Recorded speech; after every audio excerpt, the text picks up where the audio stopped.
Hello students, मैं दीपक sir और आज क्लास 12th के लिए हम 4th यूनिट पढ़ेंगे। देखिए, जो हमारा फिज़िक्स का 4th यूनिट है उसमें हमने काफ़ी टॉपिक्स डिस्कस कर चुके हैं। इसमें कुछ 3-4 टॉपिक्स रहते हैं, उनको हम डिस्कस करेंगे और कंप्लीट करेंगे। देन हमारा जो 5th यूनिट होगा इलेक्ट्रोमैग्नेटिक इंडक्शन, उसको हम स्टार्ट करेंगे। तो हमारा जो 4th यूनिट है, इसका जो नाम है ये है magnetic effect of current and magnetism. ये क्लास 12th के लिए है। तो यूनिट का जो नाम है इसमें magnetic effect of current and magnetism इसका नाम है। और साथ में ये हमारा 4th यूनिट है क्लास 12th के लिए। क्लास हमारी 12th है और सब्जेक्ट आप जानते हैं कि हमारा फिजिक्स है। और ये जो पूरा यूनिट है इसका जो वेटेज है, मतलब कितने मार्क्स का एग्ज़ाम में यहाँ से क्वेश्चंस आते हैं, 8 मार्क्स के क्वेश्चंस आते हैं। और आज का जो टॉपिक है, जो हम पढ़ेंगे, जो हम डिस्कस करेंगे, वो हमारा है magnetic field intensity. Magnetic field intensity at a point on the axial line of bar magnet. देखिए, इस यूनिट में हम मैग्नेट्स के साथ डील कर रहे हैं। इसमें हम मैग्नेट्स के बारे में पढ़ते हैं। जैसे हमारा इलेक्ट्रोस्टैटिक्स था, वहाँ पे हम चार्जेस के बारे में डिस्कस कर रहे थे। जब चार्जेस रेस्ट पे हों उनके बारे में हम डिस्कस कर रहे थे, पढ़ रहे थे। तो इलेक्ट्रोस्टैटिक्स के अंदर हमने एक टॉपिक पढ़ा था जिसका नाम था इलेक्ट्रिक फील्ड इंटेंसिटी। देखिए, यहाँ मैग्नेटिक फील्ड इंटेंसिटी है बिकॉज यहाँ पर हमारे पास चार्जेस नहीं हैं, यहाँ पे हमारे पास क्या है, मैग्नेट्स हैं। ठीक है, तो वहां पे था electric field intensity at a point on the axial line of dipole. We know that कि वहां पे हमारे पास डाइपोल था और यहां पे हमारे पास एक बार मैग्नेट है। It is also called dipole because it consist of 2 unlike poles of equal strength separated by small distance 2a, so it is also called dipole. तो आज का जो टॉपिक है, हमने ये बताना है कि भाई हमारे पास जो एक बार मैग्नेट है। देखिए, बार मैग्नेट जो होता है, bar magnet it consist of 2 unlike poles. मतलब जो बार मैग्नेट होता है वो 2 अनलाइक पोल से बनता है। हमारे पास ये जो बार मैग्नेट है इसके 2 पोल्स होते हैं, एक होता है साउथ पोल, एक होता है नॉर्थ पोल। और दोनों पोल्स के बीच में समान डिस्टेंस होता है।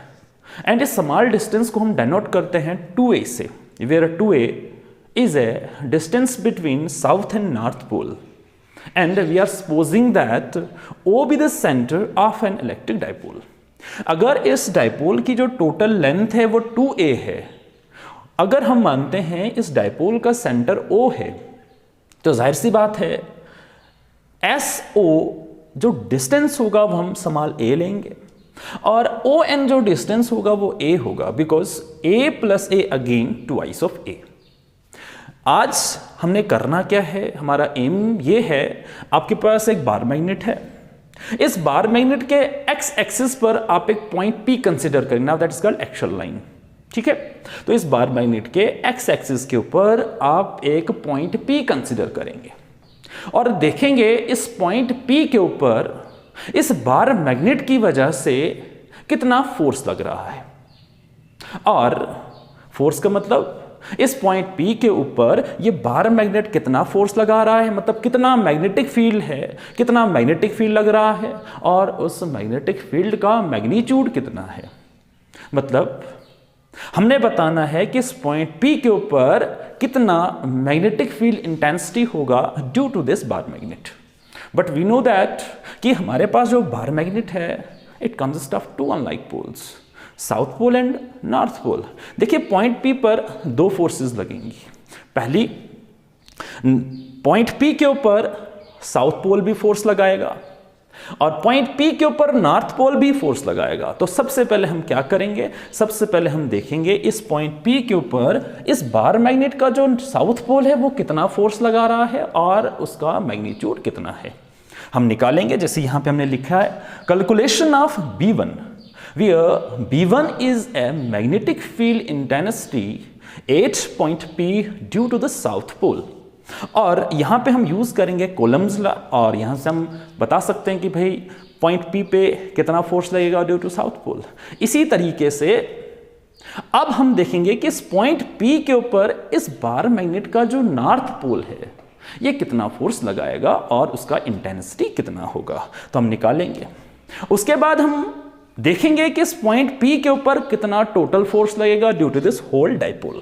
तो total magnetic field intensity 8 point P due to this whole dipole, तो हम निकालेंगे, हमारे पास आ जाएगा कि इस पॉइंट P के ऊपर कितना टोटल मैग्नेटिक फील्ड इंटेंसिटी है due to this dipole. So let's start. सबसे पहले हम कंसीडर करेंगे कि हमारे पास एक बार मैग्नेट है। Let us consider a bar magnet NS। We are considering that we have a bar magnet and it consists of two poles. One is North Pole and South Pole. Okay. And we are supposing that let O be the center of this dipole. Okay. Now, again, let 2A be the length of this dipole. हम मानते हैं कि इस dipole का जो length है वो 2A है, ठीक है। एंड हमने क्या करना है, let P be the point. We are supposing that where P is a point on the axial line, that means on x-axis. Let P be the point on the axial line of bar magnet such that हमने माना कि P जो है एक point जो कहाँ पे है, x-axis के ऊपर है, और हम ये देखना चाहते हैं कि इस पॉइंट P के ऊपर ये बार मैग्नेट कितना फोर्स लगाएगा। सो हमें लिखना पड़ेगा सच दैट हमारा जो ये पॉइंट P है ये डाइपोल के सेंटर से कितने डिस्टेंस पर है, r डिस्टेंस पर है। Okay. And let M be the strength of each pole. भाई जितना स्ट्रेंथ साउथ पोल का होगा उतना ही स्ट्रेंथ नॉर्थ पोल का भी होगा, because a bar magnet consists of two unlike poles of equal strength। क्योंकि बार मैग्नेट जो होता है वो बना होता है दो अनलाइक पोल से, south pole, north pole, both poles having same strength, same magnetic field, and we are supposing that now the strength of south pole is M and now the strength of north pole is also M। okay, so उसके बाद क्या होगा, we are supposing that हमारा जो point of consideration है that is P, जहां पे हम देखना चाहते हैं कि ये बार मैग्नेट कितना फोर्स लगाएगा, कितने डिस्टेंस पर है, R डिस्टेंस पर। नाउ OP हमारे पास R होगा, ठीक है। उसके बाद SP, तो S से लेके P तक कितना डिस्टेंस होगा, R प्लस A। देखिए O से लेके P तक R डिस्टेंस है, तो S से लेके P फिर कितना हो गया भाई, R plus A, so R plus A। Now again N से लेके P, NP का डिस्टेंस कितना होगा, NP, बट O से लेके P तक जो टोटल डिस्टेंस है वो R है, हमें चाहिए NP। हमें काम करते हैं, हम R में से ON माइनस कर देंगे तो आएगा R माइनस A। हमारे पास दो पोल्स हैं, एक है नॉर्थ पोल, एक है साउथ पोल। तो सबसे पहले हम देखेंगे calculation of magnetic field vector V1 at point P। सबसे पहले हम देखेंगे कि P पर इस बार मैग्नेट का जो साउथ पोल है वो कितना फोर्स लगाएगा, तो हमें लिखना पड़ेगा the magnitude of magnetic field intensity B1 at point P due to south pole is given by. देखिए कूलम्स लॉ हमें पता है, जैसे आपने कूलम्स लॉ इन इलेक्ट्रोस्टैटिक्स पढ़ा था, डील करेगा चार्जेस के साथ, वैसे ही कूलम्स लॉ इन मैग्नेटिज्म भी होता है एंड सेम स्टेटमेंट है। Coulomb's law states that in case of magnetism the force of attraction or repulsion between two poles is directly proportional to the product of the two poles and inversely proportional to the square of distance between them।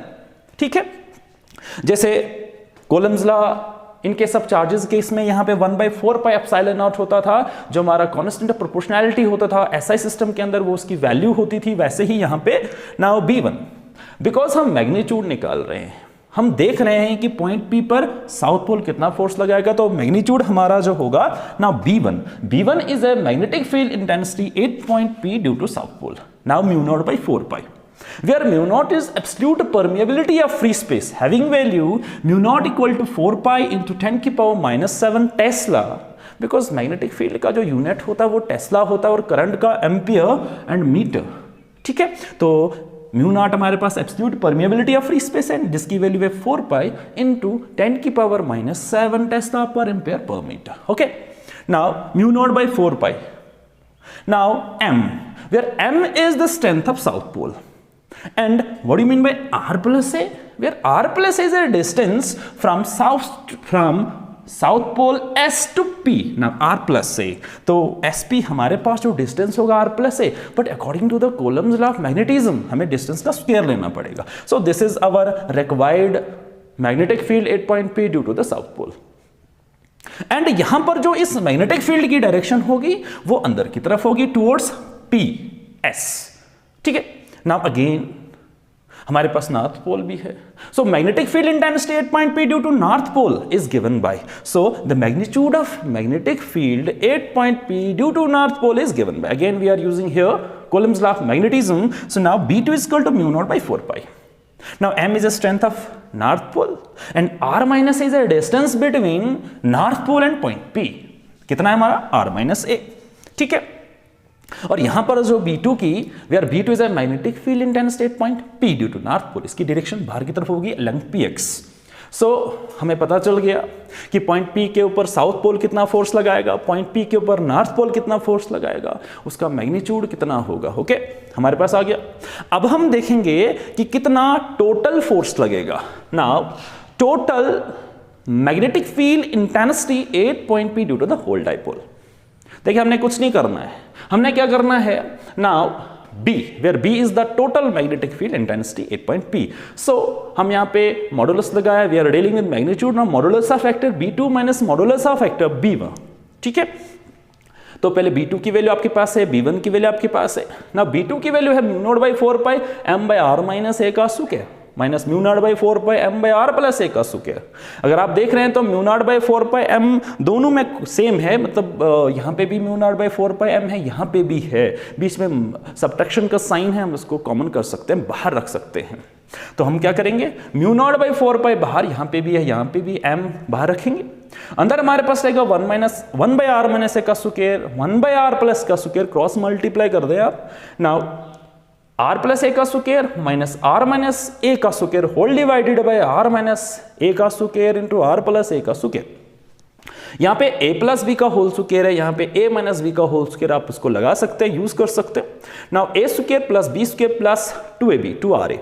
Now minus a square minus b square minus 2ab, लेकिन बाहर minus का sign है तो multiply होकर ऐसा बनेगा.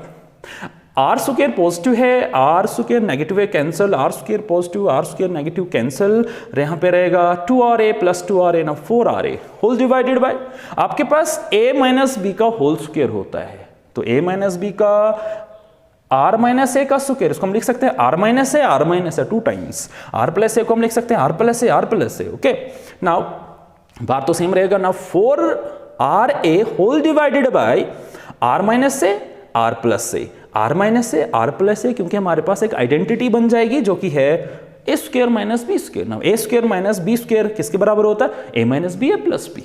ठीक है, तो 4ra आएगा ये, तो हम 4ra को लिख सकते हैं 2a into 2r. Now 2 into 2 4r, because हमारे पास एक टॉपिक है जिसका नाम है डाइपोल मोमेंट. ठीक है, तो हम यूज कर सकते हैं. यहाँ पे हम यहाँ पे लिखेंगे m, बाहर से लाएंगे m 2a into 2r divided by r square minus a square का होल स्क्वायर, सेम है तो आ जाएगा. बट हमारे पास होता है dipole moment vector m. Now dipole moment किसके बराबर होता है, dipole moment is denoted by vector m and it is equal to the product of pole strength, दोनों का पोल स्ट्रेंथ सेम m. ठीक है, और इनके बीच में कितना डिस्टेंस 2a, तो ये हमारे पास होता है dipole moment. Dipole moment is defined as the product of pole strength and the distance between two poles. Now m of 2a, तो हमारे पास m ऑफ 2a है, तो इसकी जगह हम क्या यूज करेंगे, m इंटू 2a. ठीक है, उसके बाद आपके पास क्या होगा, देखिए तो आपके पास क्या हो जाएगा ना, b is a magnetic field, total magnetic field at point P due to whole dipole mu nought by 4 pi m dot 2r by r square minus a square का whole square. But if you are supposing that if length of magnet is very small, भाई अगर इस magnet का length 2a है, अगर इस magnet का length बहुत स्मॉल होगा, तो उस केस में ये जो r होगा ये तो ज्यादा होगा.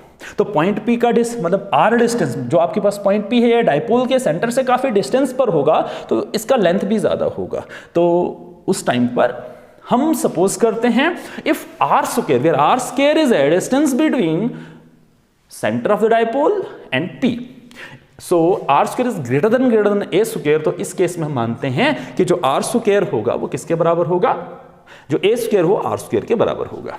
Now B equal to mu nought by 4 pi m two R by R square whole square. Now b by mu nought by 4 pi, तो यहाँ पे आएगा twice of M R by R, 2 into 2 two 4 R की power 4। Now b is equal to mu nought by 4 pi 2m by R cube, because r and r goes now r cube. So this is our required magnetic field at point P due to the dipole.